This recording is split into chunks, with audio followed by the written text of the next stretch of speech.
Hello friends, नमस्कार दोस्तों। मैं अरविंद आपका अपनी आयुर्वेद क्लासेज में स्वागत करता हूं। आज जैसे आपको स्क्रीन पे दिखाई दे रहा है, हम शल्य शालक्य विज्ञान के बारे में अध्ययन कर रहे हैं, जो डीएनपी पार्ट 2 का सिलेबस के अंतर्गत आता है। तो डीएनएपी पार्ट 2 यानी सेकेंड ईयर में हम शल्य शालक्य विज्ञान में अभी तक शल्य की परिभाषा, शल्य शब्द व्युत्पत्ति, शल्य क्रिया, शल्य परिचर्या, उसके बाद में हमने शल्य के अंतर्गत वर्ण शोथ, विदर्दी व लास्ट में हम अध्ययन कर रहे थे वर्ण के बारे में, वर्ण यानी अल्सर।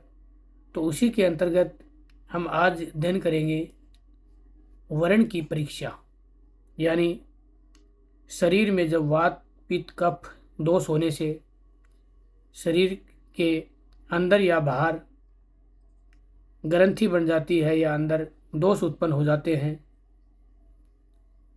उसकी वजह से शरीर में व्रण की उत्पत्ति होती है। तो सबसे पहले हम व्रण की परीक्षा कैसे करते हैं उसके बारे में अध्ययन करेंगे।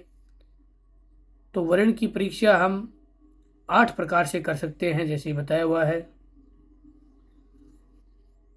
जैसे स्थान कि वर्ण का स्थान, वर्ण का आकार, वर्ण का प्रकार, वर्णोष्ठ यानी वर्ण का जो एज है, इसके साथ में ही वर्ण का तल यानी वर्ण फ्लोर, वर्ण का आधार यानी बेस, वर्ण स्राव यानी जो वर्ण में डिस्चार्ज होता है, वाइट या जो भी रक्त निकलता है या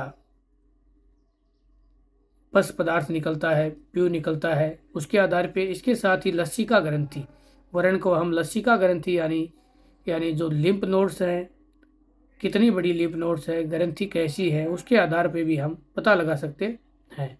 तो ये है वर्ण की परीक्षा। अब है सबसे पहले वर्ण का स्थान। तो वर्ण के स्थान आचार्य सुश्रुत के अनुसार बताया हुआ है।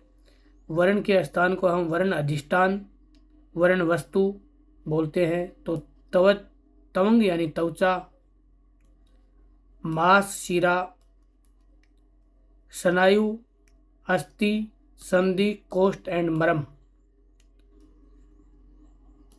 इति अष्टो वर्ण वस्तुनि। तो ये वर्ण वस्तु बोला है इनको, या वर्ण के स्थान बोला है। यहाँ पे वर्ण की उत्पत्ति हो सकती है, वेयर वर्ण डेवलप्स। तो ये वर्ण के जो अधिष्ठान हैं उनके बारे में बताया है। नेक्स्ट हम जानेंगे वर्ण का जो स्राव है। तो वर्ण के स्राव में जो वर्ण से डिस्चार्ज होता है, यानी जो द्रव्य या द्रव्य निकलता है, उसी को ही वर्ण स्राव बोला जाता है।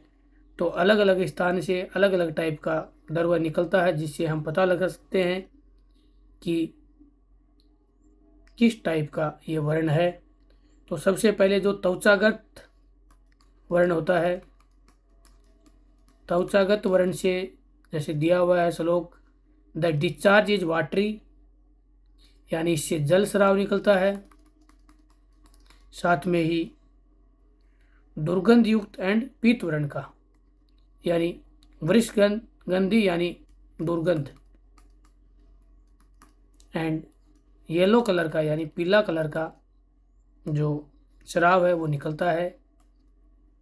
जो मांस के अंदर वर्ण होता है उसके लिए जो श्लोक दिया हुआ है इसमें, ये द डिस्चार्ज इज लाइकली घरत, यानी इसमें घरत स्राव, और साथ में ही गाढ़ा सफेद लसदार, यानी जो द्रव्य रहता है वो गाढ़ा रहता है, सफेद रहता है, और स्टिकी यानी साथ में ही वो लसदार रहता है, यानी थोड़ा टाइट रहता है। नेक्स्ट दिया हुआ है शीरा। तो शिरागत जो वर्ण है उसका वो श्याव अवश्याव रक्त स्राव रहता है इसमें, यानी जो आपको दिया हुआ है इसके अंतर्गत होने वाला जो रक्त स्राव है ये श्याव व अवशाय रक्तस्राव स्राव रहता है। नेक्स्ट दिया है स्नायुगत, यानी स्नायुगत है, स्निग्धो हो, घन है, सिंघान प्रतिमा है, सरक्तः, यानी स्नायुगत वर्ण होता है। इसमें नासागत, पित्त श्लेषम, सम सिंघान सदर्श, यानी इसमें जो रहता है ये पित्त श्लेषम रक्त के समान रहता है, रक्त के समान स्राव रहता है, और घन यानी लिक्विड जो रहता है वो मोटा रहता है, यानी इसकी विस्कोसिटी ज़्यादा रहती है। नेक्स्ट दिया हुआ है अस्थि, अस्थिगत वर्ण होता है, यह सुक्ति घोत होता है, जो आपको बताया हुआ है, जो अस्थिगत, साथ में ही सैर रुधिर संदिग्ध मज मिक्सचर बताया है इसको। नेक्स्ट है संधिगत वर्ण, संधिगत वर्ण है ये, इसमें आपको बताया है संधिगत जो वर्ण होता है ये पिच्चिल एंड चसनी सम, यानी फैन प्यू एंड रक्त मिश्रित रहता है, इसमें रक्त का मिश्रण रहता है एंड पेय पदार्थ, एंड साथ में ही पेय पदार्थ रहता है, फेन रहता है। अब है कोष्ठगत जो स्राव होता है, इसके लिए गया है कोष्ठगतो हो असंगम मूत्र पुरुष पुयोदकानी स्रवती, यानी इसमें रक्त, मूत्र, पुरुष, पुए एंड उदक स्राव जो कोष्ठगत वर्ण होता है इसके अंदर पाए जाते हैं। इसी प्रकार से हम एक एक करके अभी तक 7 जो स्थान दिए हुए हैं उनसे निकलने वाले स्राव के बारे में अध्ययन कर रहे थे। नेक्स्ट एंड लास्ट है, इसको बोलते हैं मर्मगत स्राव। तो मर्म के अंतर्गत निकलने वाला जो स्राव है इसमें मिश्रित लक्षण होते हैं, यानी मर्मगत स्तवगादी व रुधिर धत्वान्योचेत्ते, यानी इसमें मिश्रित लक्षण बताए हुए हैं। तो इस प्रकार से हमने जो स्राव थे विभिन्न स्थानों पे निकलने वाले उनके बारे में हमने अध्ययन किया। इसके बाद में नेक्स्ट है अपना जो आचार्य चरक हैं, तो आचार्य चरक ने जो स्राव बताए हैं वो 14 टाइप के बताए, यानी आचार्य चरक के अनुसार जो वर्ण के स्राव रहते हैं वो 14 टाइप्स के हैं, जिनका नाम दिया हुआ है लसिका जल स्राव, पुय स्राव, रक्त स्राव, हरिद्रा वर्ण, अरुण वर्ण, साथ में ही हड़ताल वर्ण, यानी जो पिंजर वर्ण होता है हड़ताल कलर के, कपास के सदर्श, हरित, रुक्ष, कर्सन वर्ण, श्वेत, संदिग्ध एंड नील वर्ण। तो आचार्य चरक ने बताए हैं 14 प्रकार के जो स्राव हैं उनके अलग अलग नाम बताए हैं। तो ये स्राव के बारे में हमने अध्ययन किया। अब हम जानेंगे वर्णों के जो वर्ण होते हैं, यानी वर्ण के जो कलर होते हैं उनके बारे में हम अध्ययन करेंगे। यानी वर्ण के वर्ण यानी कलर कि वर्ण का कलर कैसा है ये सब हम जानेंगे।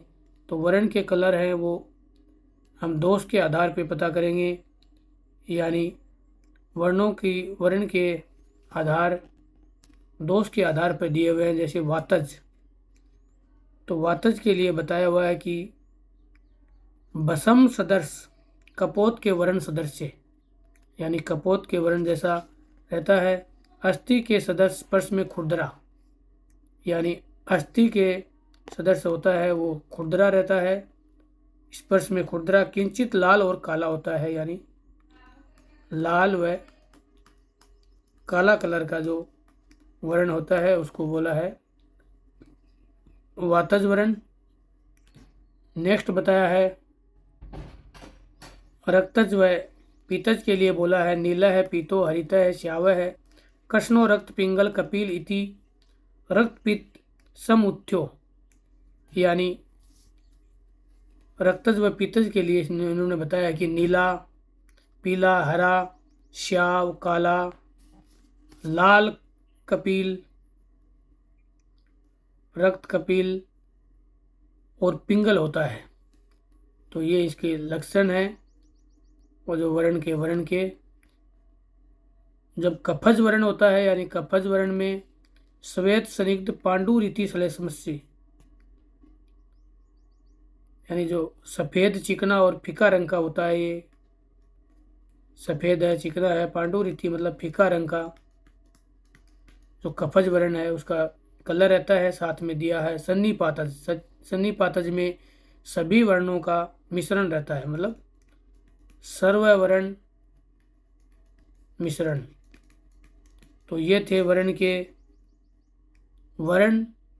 अब हम जानेंगे नेक्स्ट में जो वर्ण की आकृति है उसके बारे में हम अध्ययन करेंगे। तो वर्ण की आकृति से आपको बताया हुआ है कि वर्ण की आकृति रहती है, जो निज वर्ण है उसकी आकृतियों को सुश्रुत ने अपने एक श्लोक के द्वारा बताया है कि जो निज वर्ण है वो आयताच, चतुरस्त्राच, यानी वर्ण की जो आकृति होती है, वर्ण आकृति, तो वर्ण की आकृति दो भागों में बांटी हुई है, सुपक्रम एंड द्रुपक्रम, यानी सुपक्रम एंड नेक्स्ट वन है दुरुपक्रम। जो वर्ण है वो सुपक्रम अर्थात सुचिकित्सीय, सुपक्रम मीन्स अच्छे से जिनकी चिकित्सा की जा सकती है, जिसका आकृति है वो सही जगह पे सही तरीके से होती है। नेक्स्ट दिया है तो जो सुचिकित्सीय है उनकी आकृति होती है आयत, यानी आयत, साथ में ही चतुष्कोण यानी चतुष्कोण वाली, वृत्त यानी गोल, मंडल एंड त्रिपुटक यानी तिकोना। तो ये तिकोना एंड गोल, ये जो आकृति होती हैं ये शुभक्रम यानी सुचिकित्सीय होती हैं। अब हम पढ़ेंगे जो नेक्स्ट आकृति है जिनको बताया है ध्रुवक्रम, यानी ध्रुवक्रम के वर्ण के अंतर्गत जो आकृतियाँ आती है वो आती हैं अर्धचंद्र, साथ में ही स्वस्तिक, जो स्वस्तिक दिए हुए हैं, शक्ति कुंत, कुंत यानी जो अपने भाला आकार की, ध्वज रथ, यहाँ पे लिख देता हूँ मैं, ध्वज रथ, वाजी, वारण यानी गज, गौ, वरस व प्रसाद। तो different shape like rectangular, square, triangle, Oval, ये सब तो आती हैं शुभक्रम चिकित्सा में। इसके अंतर्गत semi circular, wide, saucer like the type of bounds are due to traumatic injury. तो ये जो दूसरे प्रकार की आकृतियां हैं जैसे अर्धचंद्र, स्वस्तिक, शक्ति, कुंत, ध्वज, रथ, वाजी, वारण, गो, वरस व प्रसाद, ये सब ध्रुव क्रम के अंतर्गत आती हैं जिनकी जो सुचिकित्सीय नहीं होते हैं। ये हम वर्ण की आकृति के बारे में अध्ययन किया। अब हम अध्ययन करेंगे जो वर्त रहता है, वर्ण रहता है, वर्ण के हम अभी जो गंध है, गंध के बारे में अध्ययन करेंगे, यानी वर्ण गंध। तो चरक ने 8 प्रकार की वर्ण गंधों का उल्लेख किया है। 8 प्रकार की वर्ण गंध होती हैं। इसके लिए श्लोक बताया हुआ है कि सर्पिस, तेल, वसा, पुए, रक्त, स्याव, अमल, पुतिका, वर्णान वर्ण गंधे रेष्टो गंधा प्रकृतिता, यानी 8 प्रकार की जो चरक के अनुसार गंध होती है, जिसमें घृत, तेल जैसी गंध, वसा,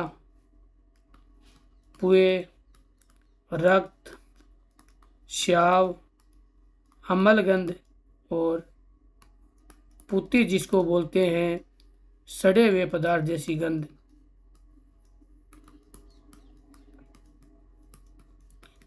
तो ये 8 प्रकार की वर्ण से गंध निकलती है। तो ये हमने वर्ण की गंध के बारे में अध्ययन किया। तो इस लेक्चर में हमने वर्ण गंध, साथ में ही वर्ण की जो आकृति आपको बता दिया है। इससे पहले हमने जो वर्ण की परीक्षा के अंतर्गत वर्ण के जो स्राव हैं, तो वर्ण के स्राव जो सुश्रुत संहिता में हैं, उसमें वात, पित्त, श्लेष्म एंड सन्निपातज के हिसाब से जो 8 स्थान बताए हुए हैं, त्वचा, मांस, स्नायु, शिरा, अस्थि, संधि, कोष्ठ, इनके अनुसार बताया है। तो हमने वर्ण परीक्षा के अंतर्गत वर्ण स्राव, वर्ण आकृति एंड वर्ण गंध का अध्ययन किया। नेक्स्ट लेक्चर में हम जो बाकी वर्ण के जो सिलेबस के अंतर्गत वर्ण के जो टॉपिक बच गए हैं, जैसे दुष्ट वर्ण, शुद्ध वर्ण, इनके बारे में जानेंगे। धन्यवाद।